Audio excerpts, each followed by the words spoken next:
Programa Visão Espírita. Apoio. Livraria Espírita Guilom Ribeiro. Há 50 anos divulgando o livro e a doutrina espírita. E Dínamo Imóveis.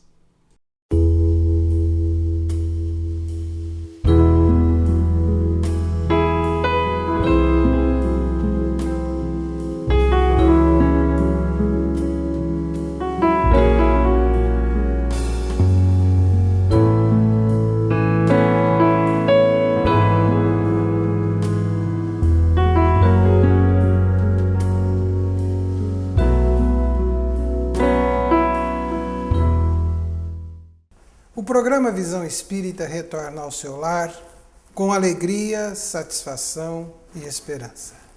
O programa Visão Espírita recebe hoje para um papo agradável, amigável e esclarecedor o companheiro da lide e empresário Edgar Tal. Seja bem-vindo, Edgar. Muito obrigado, André. Uma das propostas do programa Visão Espírita é apresentar àqueles que nos assistem os fundamentos da doutrina espírita. E um dos fundamentos da doutrina espírita é a reencarnação. A reencarnação traz a história de ontem, de hoje e de amanhã. Edgar, por que reencarnamos? André, como você mesmo pontuou, a reencarnação é um princípio indissociável do Espiritismo. Evidentemente, não se concebe o Espiritismo sem a reencarnação. Portanto, ela faz parte dos dogmas fundantes do Espiritismo.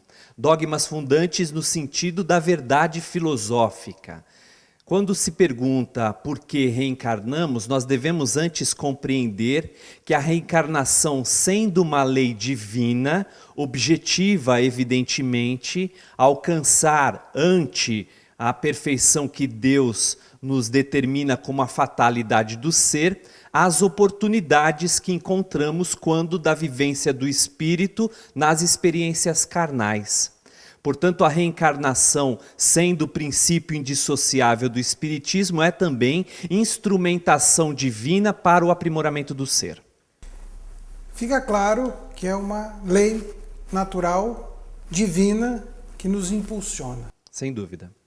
Entre as várias formas de se perguntar, nós perguntamos por quê. E agora vamos trazer para um outro campo. Para quê? Muito bem. Reencarnamos? Quando se pergunta para quê, nós também trazemos a compreensão da finalidade, do objetivo da reencarnação. Esta é uma pergunta fundamental para os espiritistas. Kardec a faz também para os espíritos da revelação. Kardec pergunta qual seria a finalidade da encarnação para os espíritos. E eles respondem com muita objetividade que a reencarnação, a princípio, apresenta duas finalidades.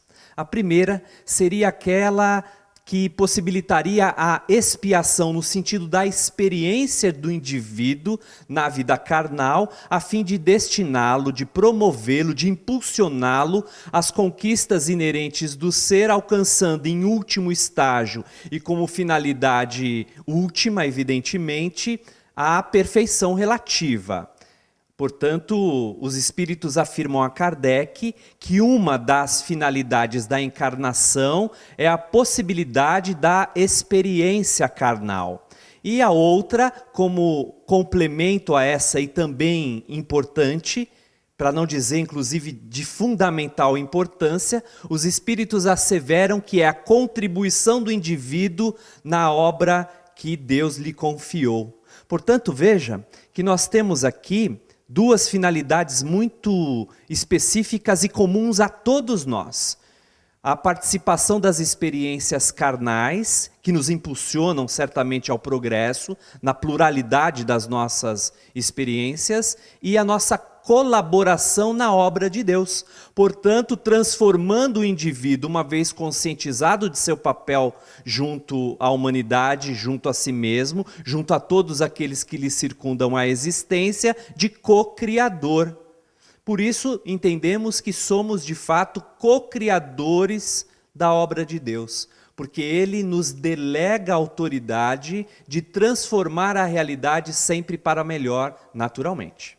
Transformar a realidade representa transformar mais longe e mais perto. Todo o processo de transformação, ele passa naturalmente por duas linhas de construção em se tratando do indivíduo. Sim.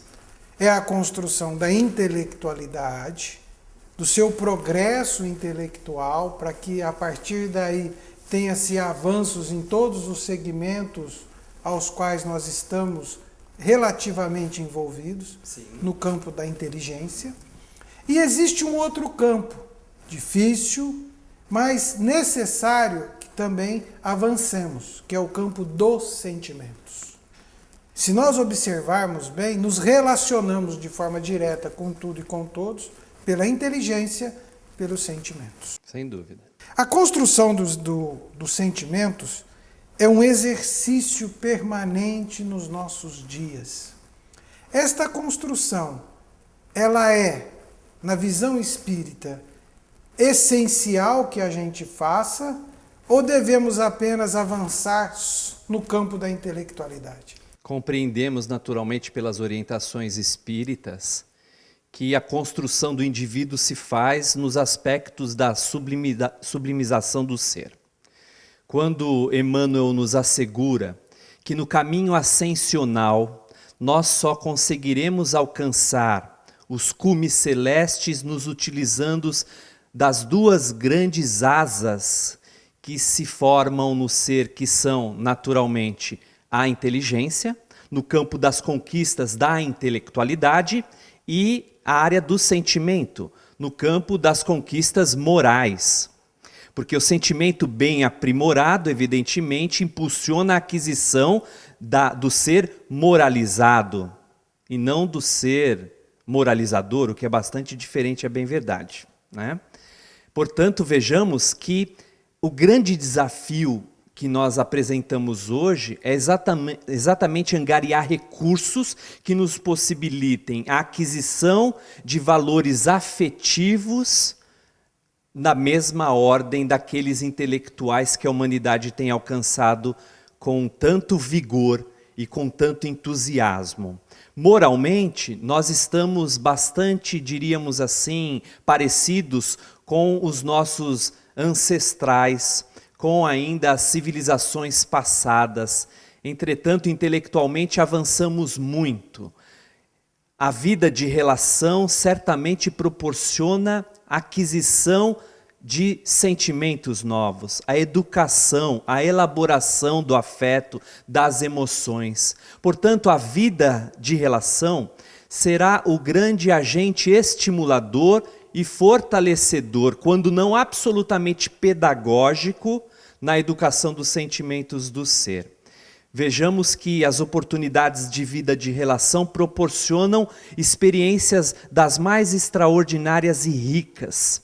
Os indivíduos poderão aprimorar-se mais, observando-se a si mesmos, observando os outros, observando os comportamentos e as reações que temos diante dos eventuais atritos que certamente toda relação proporciona. É por isso que o ser cresce na relação, porque ela gera atrito, e gerando atrito ela possibilita a aquisição, a elaboração, o entendimento, a compreensão, a dilatação das novas conquistas a que somos impelidos a experimentar na vida.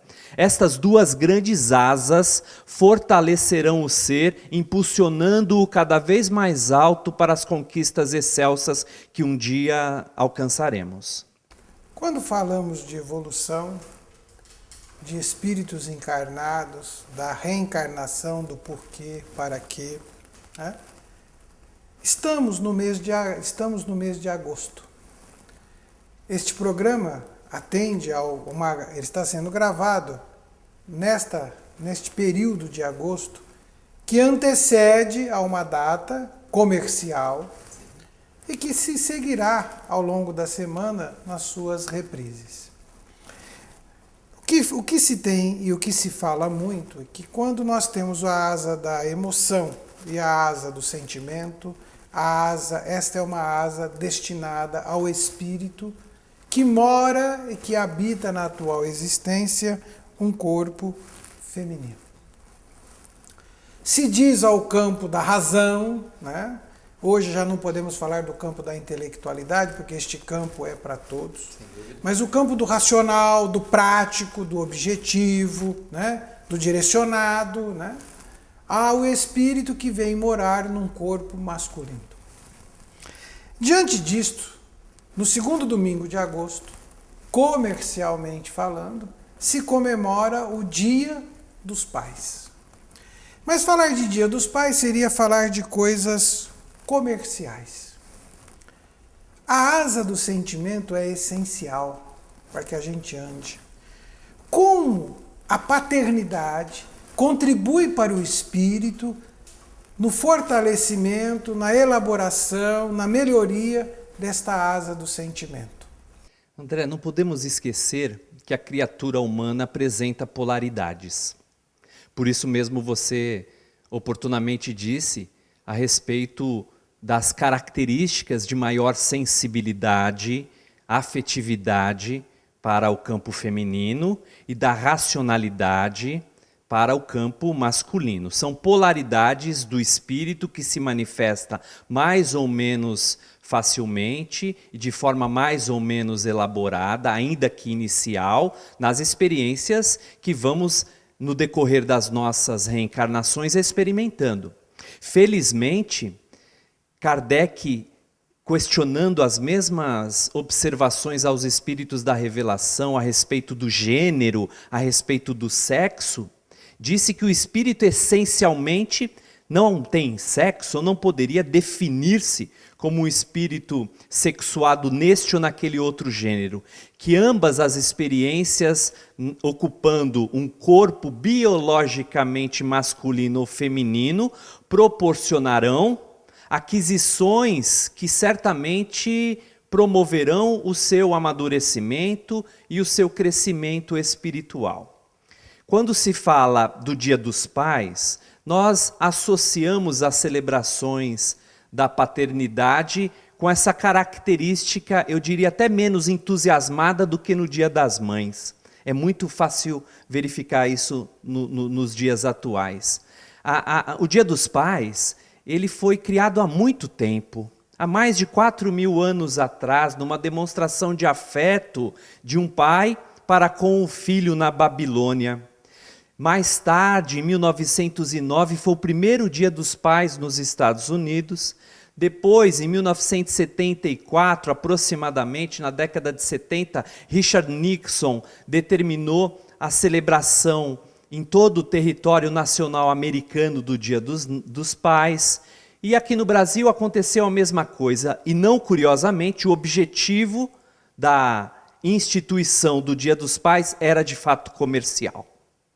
Portanto, tem todo esse aspecto ao redor da celebração do Dia dos Pais naturalmente. E em função mesmo dessa característica mais racional, dessa característica, eu diria, mais firme, endurecida até dos homens, o dia não se caracteriza com este entusiasmo, com essas grandes celebrações que sensibilizam o Dia das Mães. Entretanto, é indispensável reconhecer que o Dia dos Pais apresentam, sim, a celebração de um aspecto fundamental das criaturas que assumem para si, voluntariamente ou não, a responsabilidade e o dever sobre os seus tutelados.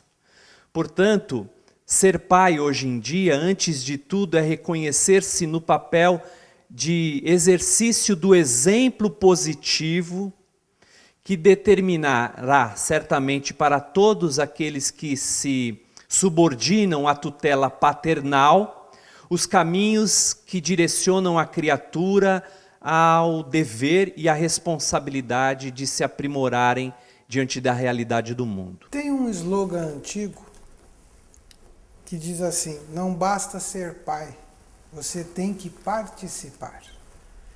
A estrutura social de longas datas e de longos tempos trouxe essa figura paterna, né, presente e ao mesmo tempo distante. Né?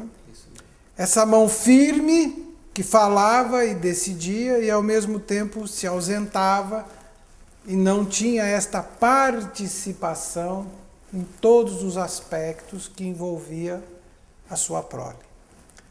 Sabiamente evoluímos, né? E hoje é pai participando ativamente de todas as atividades, de todos os acontecimentos que envolvem a sua prole, né? Temos pais mais amadurecidos, né? Também uma conquista dos últimos tempos, e temos pais muito jovens, né? Chegando a assumir esse compromisso muito cedo. Mas nós focamos este programa, desde o começo, falando essencialmente dos nossos processos reencarnatórios. Sim. E daquelas atividades e compromissos que assumimos nesta existência como essenciais para o nosso progresso, para a nossa evolução. E lá na resposta de O Livro dos Espíritos, você chama que nós temos que participar, o Espírito Verdade nos diz que nós vamos participar do processo da criação. Isso. E na medida em que somos pais, somos participando do processo da criação, porque abrimos campo e oportunidade para que outros reencarnem.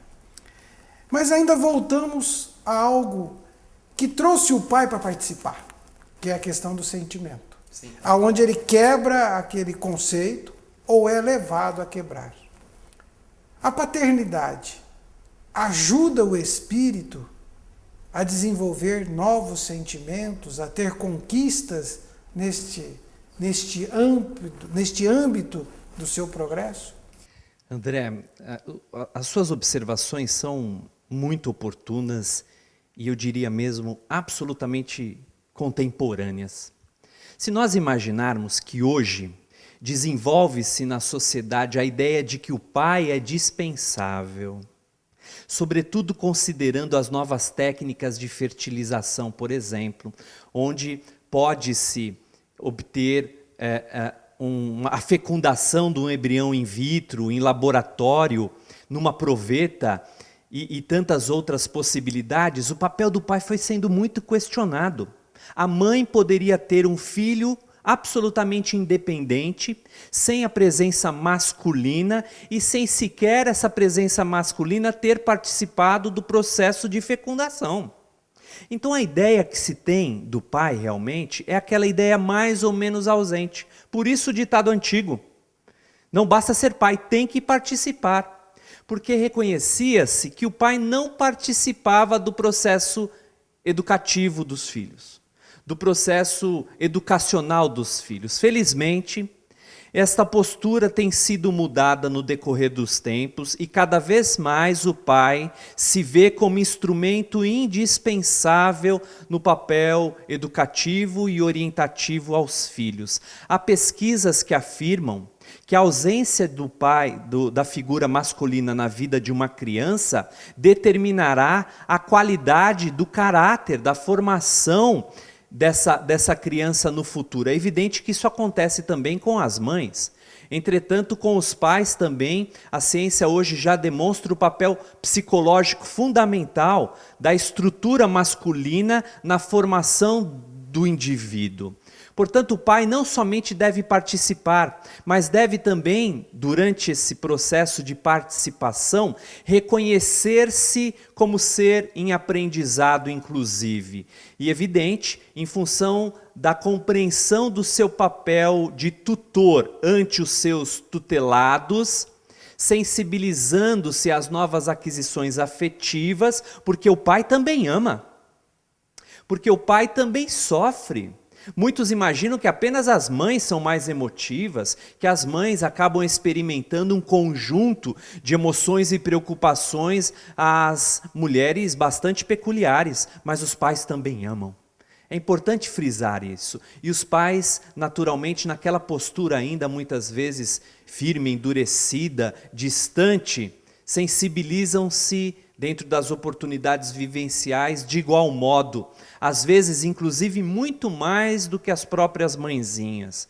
É indispensável reconhecer que o papel que o indivíduo apresenta e assume na responsabilidade de participação do próprio lar se transforma. O próprio Espiritismo afirma isso. Hoje temos papéis que serão diferentes dos papéis que assumiremos no futuro. Portanto, se hoje somos pais, amanhã talvez possamos ser mães. O fato é que, sendo pais ou mães, nós sempre seremos irmãos uns dos outros. Trata-se da condição de filhos do Criador, de filhos de Deus. E por isso mesmo, todos nós devemos estar cada vez mais comprometidos com as aquisições que promovam o nosso crescimento espiritual. Isso inclui, naturalmente, como a sua pergunta, evidentemente, o crescimento do sentimento, a solidificação da emoção construtiva, proativa, assertiva nos papéis que determinam a função de cada indivíduo na família e na sociedade, naturalmente. Pai, pais que estão nos assistindo, uma lembrança importante para todos nós que somos pais. Pai tem que participar e tem que fazer-se mostrar como indivíduo igual a todos. Você ri, você chora, você canta, mas você, acima de tudo, é um espírito num processo e num programa evolutivo como seus filhos. Filhos, abracem seus pais, sorriam com eles, entendam eles, porque eles precisam de vocês. E a alegria de vocês é essencial para cada um deles. Os pais vibram com a vitória dos filhos, sorriem com elas.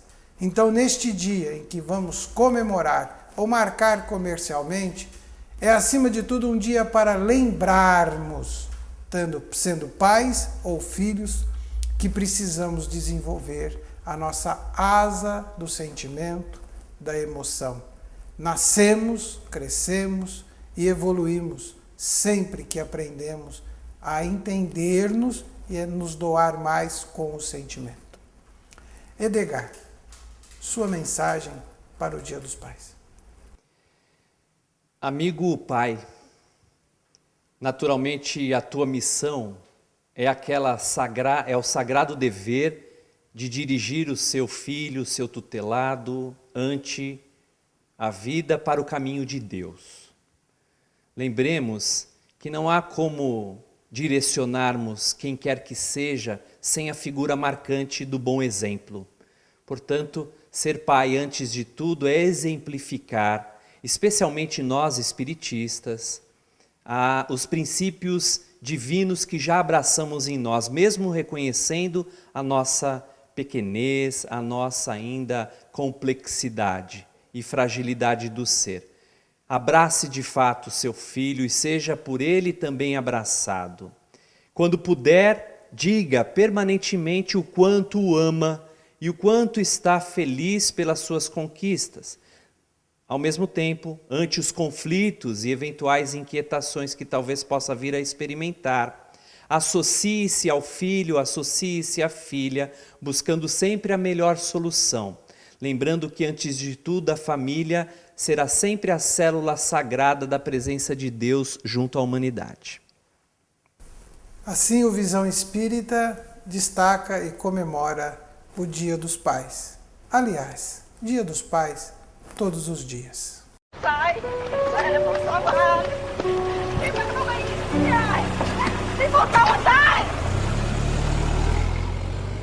How easy it is for us to forget what it was like when we were once family.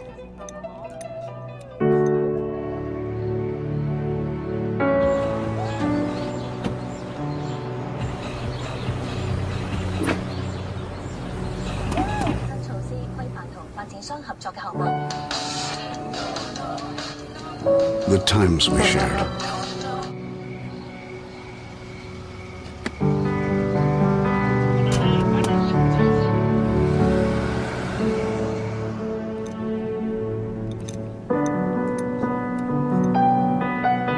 How about it, Fawn? 食飯？而家咩 easy it is for us to forget how to love.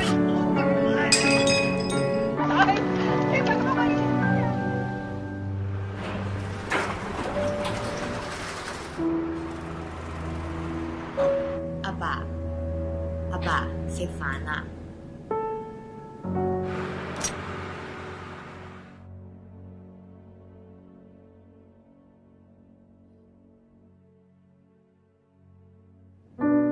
嚟食飯。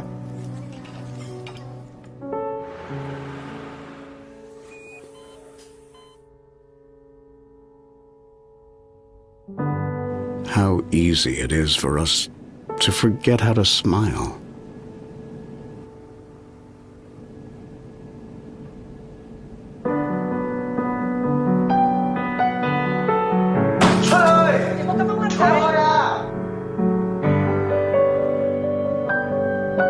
It's easy to forget. 阿爸，你做咩啊？阿爸？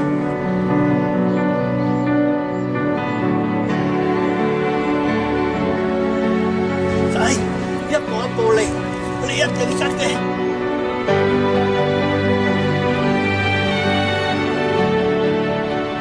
But it's even harder not to love.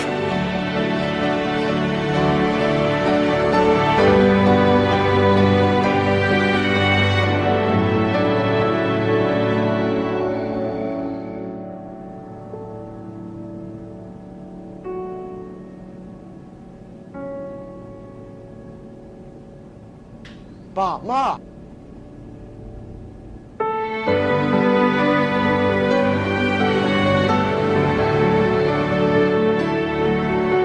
阿爸阿媽食飯。仔，食飯。Family is forever.